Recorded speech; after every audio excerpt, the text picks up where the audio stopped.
નમસ્કાર દર્શક મિત્રો, પોલીસ ફોકસ ન્યૂઝ ચેનલમાં આપનું હાર્દિક સ્વાગત છે। હવે એક નજર આજના મુખ્ય સમાચાર પર।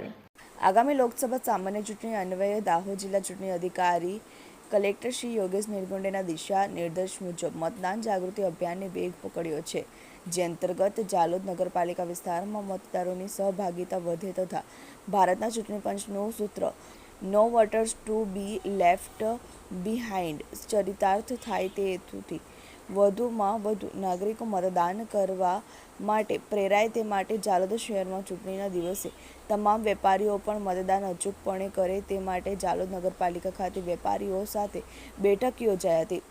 વધુમાં વધુ વેપારીઓ લોકશાહીના આ પર્વ જોડાય અને અન્ય લોકોને પણ જોડવા માટે પ્રોત્સાહન આપે તે માટે અપીલ કરવામાં આવી હતી, તેમજ સેલ્ફી પોઈન્ટ થકી સેલ્ફી લઈ અવશ્ય મતદાન કરવા માટેના શપથ લેવામાં આવ્યા હતા। આ ઉપરાંત કોનેલી ગામની આંગણવાડી ખાતે જિલ્લા પ્રોગ્રામ ઓફિસર સુશ્રી ઈરા ચૌહાણની ઉપસ્થિતિમાં કિશોરીઓ તેમજ મહિલાઓ દ્વારા માટીની માટલીઓ ઉપર મતદાન માટેના સંદેશા લખીને મતદાન જાગૃતિ માટેના ગરબા કરવામાં આવ્યા હતા। એ સાથે મમતા દિવસ નિમિત્તે આંગણવાડી પર આવેલ તમામ લાભાર્થીઓ સાથે મતદાન જાગૃતિ અંગે પ્રચાર પ્રસારની કામગીરી કરવામાં આવી હતી।